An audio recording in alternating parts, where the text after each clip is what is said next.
Hi friends, ഞാൻ Prashant violet. പുതിയൊരു വീഡിയോയിലേക്ക് സ്വാഗതം. Yamaha RXZ engine case cylinder ഇതിന്റെയൊക്കെ പെയിന്റിംഗ് വർക്ക് ഏതാണ്ട് കഴിഞ്ഞിരിക്കുകയാണ്. എങ്ങനെയുണ്ടെന്ന് നമുക്ക് നോക്കാം.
ഈ ഒരു ഫിനിഷിംഗ് കിട്ടുവാൻ വേണ്ടി 2 കോട്ട് പ്രൈമറും 2 കോട്ട് മെറ്റാലിക് പെയിന്റും 2 കോട്ട് ക്ലിയറും ഇതിന്റെ മുകളിൽ നമ്മൾ അടിച്ചിരുന്നു.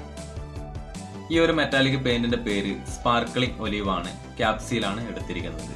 പിന്നെ ഈ ഒരു മെറ്റാലിക് പെയിന്റിന്റെ പേര് സാൻഡ്രിഫ്റ്റ് ഗ്രേ ആണ്. അതും KAPCIയിലാണ് എടുത്തിരിക്കുന്നത്.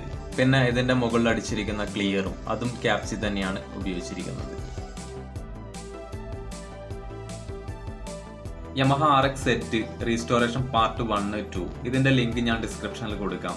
കൂടാതെ എൻ്റെ ഇൻസ്റ്റാഗ്രാമിന്റെ ലിങ്കും ഡിസ്ക്രിപ്ഷനിൽ കൊടുക്കുന്നുണ്ട്. എല്ലാവരും ഒന്ന് ഫോളോ ചെയ്യണേ. അപ്പോൾ വീഡിയോ ഇഷ്ടമായാൽ ലൈക്കും കമന്റ് ചെയ്യാൻ മറക്കരുത്. പുതിയൊരു വീഡിയോയുമായി വീണ്ടും കാണാം.